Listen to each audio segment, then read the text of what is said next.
We've been hearing a lot of news about what's happening with inflation, obviously the downturn in the economy, possible recession, and of course the raising of interest rates to the tune of potentially up to 7 times here in 2022. And it's going to have a pretty big impact on the actual US economy. And that's actually what I want to show you today is we're going to go through some articles and talk about why the Fed raises interest rates, the purpose to it, and what we can expect moving forward as we brace ourselves for what could be one of the biggest recessions that we've seen in US history. But before we get into it, if you are interested in finance, learning more about finance, and ultimately just keeping up to speed with the news in the finance world, this is definitely the channel for you. So make sure that you smash that subscribe button and turn on the bell notification, because I am always dropping new content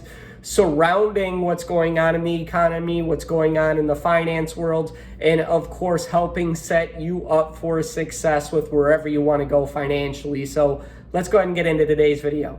So why does the Fed raise interest rates? This was a question that I actually started researching a couple of days ago, because in my investing experience, I've only experienced interest rates being low in a booming economy. So when you're preparing your investments for what's going to happen down the road, it's important to do your research. And for this video, I wanted to change gears a little bit, because normally it's just me telling you about my experience with what I see is going to happen based on the research that I've done. But in this case, I haven't done a whole lot of research. And so I figured I would bring you on the journey of doing the research, finding some articles about why the Fed raises interest rates, but also what impact raising the interest rates has on the economy as well, so that we can kind of learn together, if you will. So let's go ahead and look at some of these articles. Okay, so I'm going to start with the simple Google search of why does the Fed raise interest rates? And I'll start with this Forbes article. This one was from April, so a couple of weeks ago. So let's take a look at this. So interest rates in the Federal Reserve, the number one job of the Fed is managing monetary policy for the United States, which means controlling the supply of money in the country's economy. While the Fed has multiple tools at its disposal for the task, its ability to influence interest rates is its most prominent and effective monetary policy. So right here, this is basically saying that they want to control the supply of money, which makes sense when you look at where we're at, because we have seen, and I'll show you some numbers here. This is the Federal Reserve and how much money they've printed. And this is what they're talking about in this article, is controlling the flow of money. So if we look from 2008, when the last time we had a recession was, we were at about $28 trillion in circulation.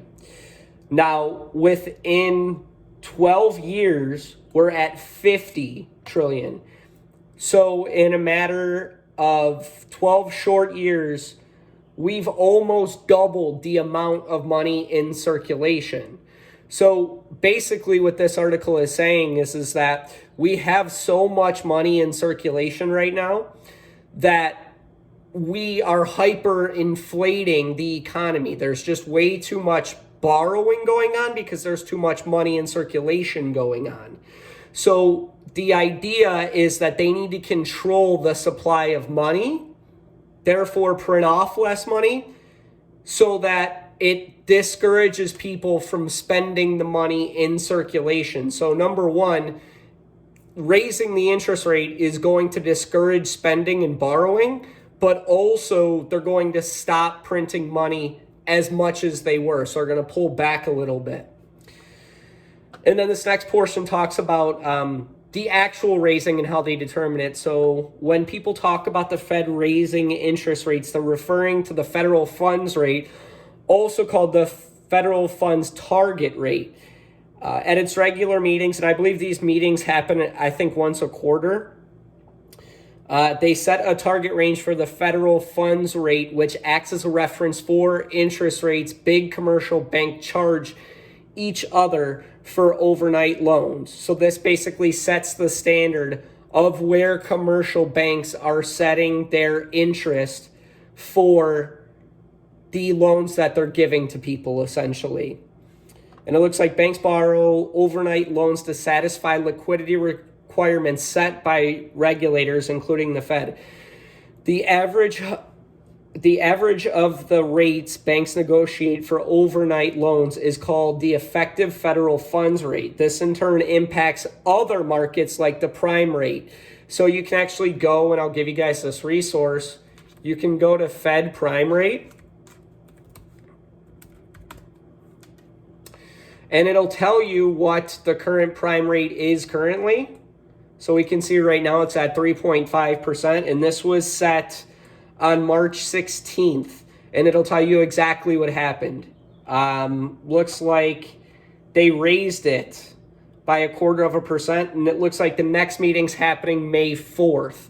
So this is a really good tool that I encourage people to use to figure out what's happening with the prime rate moving forward, because this prime rate has a direct impact on mortgage rates and other rates across the board as well. But also, what's really good about this is if you go into prime rate history here, I don't know why it's doing that to me. So here we go. Prime rate history. We will see, they've changed this whole lot. There we go. So we'll see the history of the rate itself, and we can get an idea about what happened last time we were in a economy like we were before. So if we look at the December 16th, 2008, we were at 3.25%, and then it stayed that way while we recovered until 15, which they raised it by 0.25%, and then it kept going up, kept going up, kept going up. So this is what they were doing here to discourage spending, of course. So that was the idea. So this is a good indication of what we might be seeing in the future as well. So really good resource here, but let's get back to this. So what happens when the Fed raises rates? So when the Fed raises the federal funds target rate, the goal is to increase the cost of credit throughout the economy. Higher interest rates makes loans more expensive for both businesses and consumers. So this is what we were just talking about a minute ago. Essentially what they're trying to do is they're trying to discourage spending. They don't want people borrowing as much right now, because if less people are borrowing, they don't have to give that money to the bank, therefore printing less money to get the flow of money under control. So think about it like a seesaw, if you will. They have all of this money in circulation that is ultimately good for keeping the economy up, but now people are going into further debt, right? What they essentially want to do is they want to, and down here essentially is where the rates are, all that stuff, all that. So what they need to do to balance this out is they need to raise the rates to bring the borrowing down right here to keep the money and the rates about even. So that's kind of the idea, is it's this seesaw act of if there's a lot of borrowing, the rates are going to be down, but we need it to be more like right here. So this will give you the example about interest rates and how it impacts loans. But let's take a look at the impact on the stock market, because this is one of the biggest things that we've seen more recent than anything. Is a lot of people are starting to not put as much money into the stock market as we were seeing a couple of years ago. So the impact that high interest rates have on stock, higher market interest rates can have a negative impact on the stock market. When the Fed rate hikes make borrowing more expensive, the cost of doing business to the public rises. So over time, higher costs and less business means lower revenues and earnings. So we got to think about the cost of goods and services for this now. So while they're raising interest rates, we're also seeing that the cost of doing business is going up as well. So the cost of goods and services is going up, which is why we're hearing about things like shortages, people running out. It's because they're raising the interest rates and they're doing it on purpose. People are going to stop spending as much money as they were before. Therefore, the cost of goods and services are going to go up as well. So that's why we hear about, hey, expect shortages, expect the cost of doing business to go up as well. So over time, higher costs and less business mean lower revenues and earnings for public firms. So this is when we can expect the stocks, any stock that you're invested in, to go down as well, because there's not money going into it, as much money going into it as there used to be. People just aren't buying stuff the way they were before because they're holding their money rather than spending it, and then potentially impacting the growth and rate of the stock's value. So that kind of makes sense. So let's take a look at this quote here. So if the cost of borrowing money from banks increases, the opportunity to expand investment in capital goods by a corporation stalls. Makes total sense. The interest rate may be so high that companies will not be able to afford to grow. Think about it. They need revenue to grow. If the consumer isn't putting revenue into the company, they can't grow. Therefore, the earnings of the stock do not rise. So the stock market or the stock price stays the same or potentially goes down, which again, this is what we're seeing in the stock market right now, is a direct correlation with what's happening with the interest rates. Now, the impact on bonds. Bonds are particularly sensitive to interest rate changes. When the Fed increases rates, the market prices of existing bonds immediately declines. That's because the new bonds will soon be coming into the market, offering investors higher interest rate payments. To reflect the higher overall rates, existing bonds will decline in price to make their comparative lower price more appealing to investors. So I'm not a huge bonds person, but basically the way I'm interpreting this right now is it's saying that the market price will decline on bonds because of the interest held in those lower interest rate bonds. So the price of those bonds should also go down as new bonds with higher interest rates replace them. That's the way I'm understanding that. And then the impact on savings accounts and bank deposits. So while higher interest rates might be bad for borrowers, they're great for anyone with savings accounts. That's because the Fed funds rate is also a benchmark for deposit for APYs. When the FOMC raises rates, banks react by increasing the amount you earn from deposit accounts. So we'll start to see savings accounts interest rates go up, which is a good thing, right? So basically more people keeping their money in bank accounts to ultimately earn a little bit better interest. So that is a pretty positive aspect of raising those interest rates.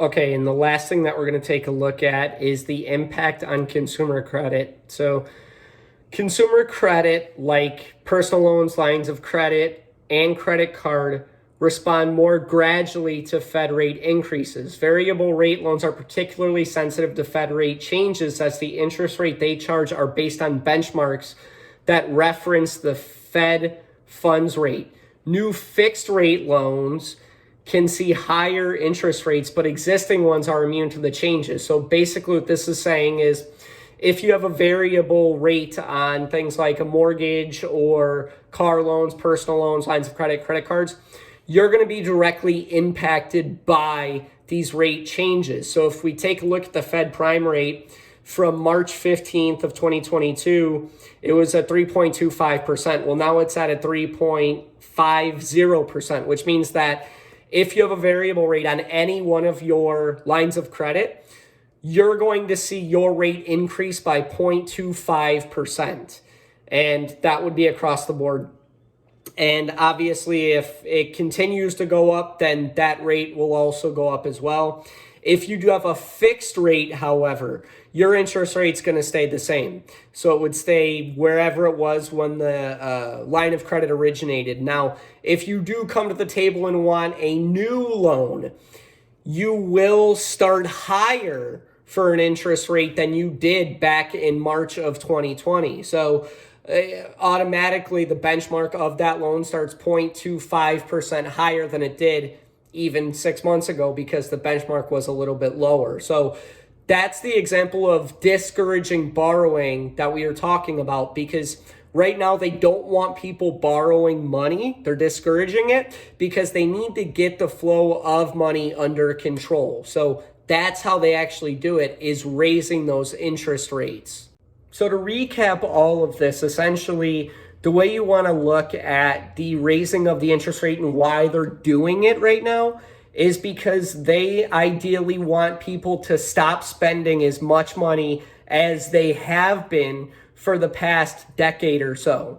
And to do that, they have to basically force people to not spend money. And the only way that they can do that is by controlling those interest rates. So if people see higher interest rates, they're going to hoard their money and not spend it as freely as they did before. So I hope that that makes sense. And I wanted to show you guys exactly what to expect as we see these interest rates continue to climb, because they are talking about 7 interest rate hikes just this year. And it's important to understand what's going to be impacted by these interest rates so you can prepare for it. So I hope that this video helped you understand a little bit better about why we're seeing what we're seeing with the stock market, why you've been hearing talks of a potential housing market collapse, and ultimately why people have been saving as much as they are right now. But other than that, if you did enjoy the new format of content with me going through the information step by step with you, let me know in the comments. If you do prefer the old way, let me know that as well, as I am always trying to fine tune this content and make it as easy to digest as I possibly can. So your feedback is much appreciated. Other than that, if you do get value out of learning about finances, about setting yourself up for financial success and ultimately money news, this is definitely the channel for you. So make sure that you smash that subscribe button and turn on the bell notification. Other than that, have a great rest of your day.